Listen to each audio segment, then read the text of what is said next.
who's ready for the birth story? Sit back, relax, get a cup of tea, get a coffee, and enjoy the show. First off, look at my little Christmas baby. Little reindeer suit. These, you get like a... Oh, good morning to you too. You get 3 in a pack from Asda. Super cute. Okay, so where do I even start? Oh my god, my birth was the best thing that I've ever done. Yes, it hurt, but I'm sorry, but look at him. It's worth every little bit of pain, and I'd do it 100 times again. So how it started, I'd had no pains, nothing. So I was due on the 1st of December and I had him on the 18th, so I was 13 days early. So basically, my great-grandma, who's passed away, her birthday was on the 18th of November. So we all really wanted it to be on that day. You know when you just want something so much, and it doesn't come. But I thought it was going to be that because I had nothing the day before. Like, he's saying hi. I had no twinges, literally absolutely nothing. So I just knew that he wasn't going to come.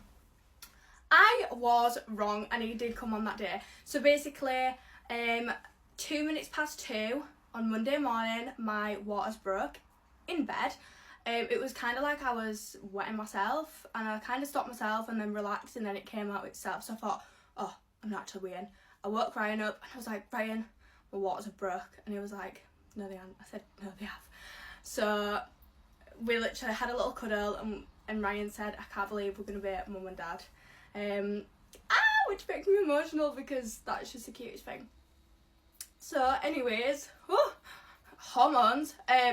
So I then stood up, went to the bathroom, and it just popped everywhere. I ran a bath, rang my mum, and she was like, oh my god. Rang the hospital, and they said, come in, we'll double check it's your waters. I got there after having a little bath, and my waters just popped again. So obviously you have a front and a back waters, so the other one went.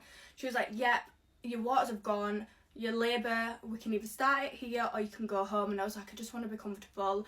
It can obviously be a long process, and I want to be at home. Got home, got into bed, 4 o'clock, my contractions started. Wasn't bad, just like really mild pains.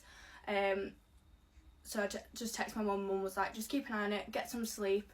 Little did I know, 5 minutes pass, another one, 5 minutes, another one. So they started really regularly.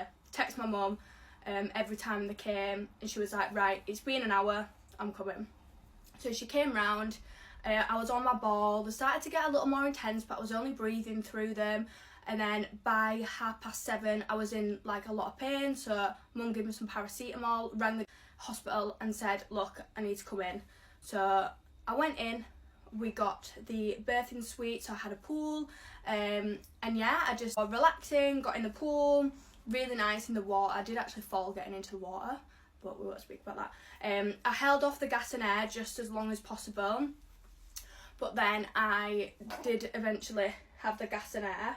And then in the pool, if you've ever been in the pool, it is really warm obviously for them because they have to be between 37 and 38 degrees. So it's not a shock to the system when they're born, but I was just getting too warm, so I ended up going onto the bed, which wasn't actually a bed. It was like in a play gym, there's like them foam boxes. It was that, but let me tell you, that was the comfiest thing I've ever laid on. Yeah, I got on the bed, and yeah, my contractions were obviously really bad, kept doing the gas and air, and then I was like, half an hour later, I said, I feel like I need to push, like I need a poo, and they was like, really? And I was like, yeah, and I was like, please can you look? And she was like, yeah, we'll have a look at you.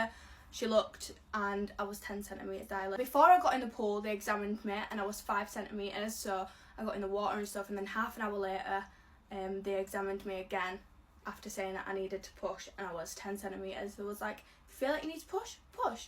I was pushing for a good hour, because, to be honest, I couldn't get past that ring of fire. Like, yeah, couldn't get past that, and I was pushing wrong.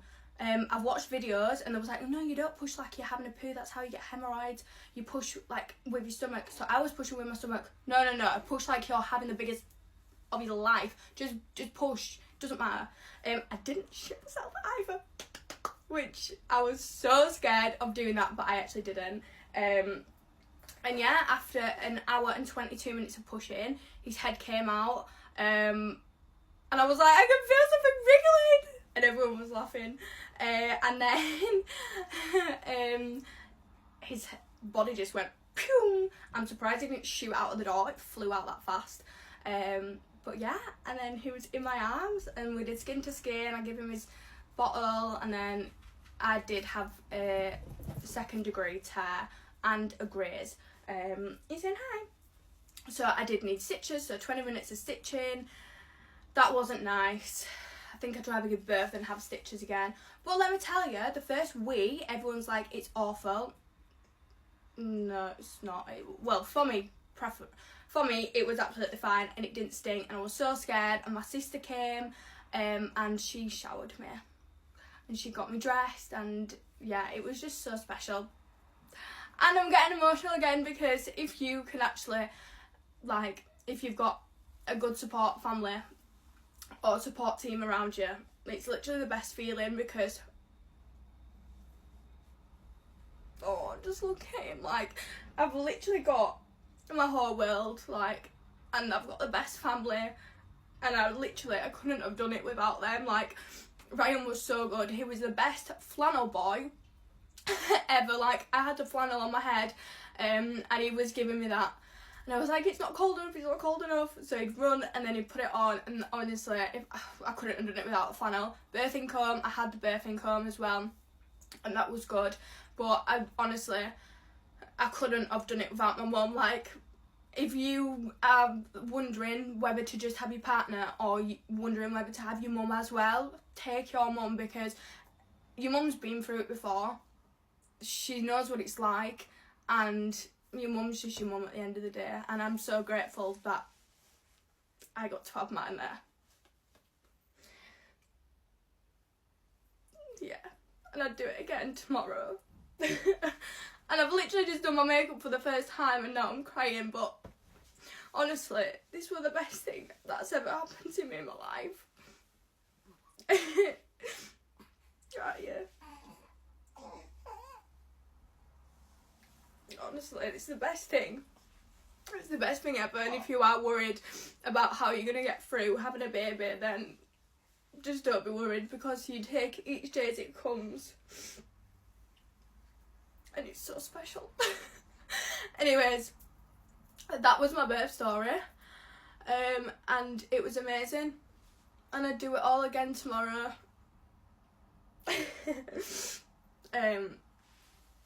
But yeah, he's just so precious. And now I've ruined all my makeup. But yeah, any questions that you want to know, just leave them in the comments, and I'll make some videos in response. But honestly, this is my whole life. And he's just had a shit on me.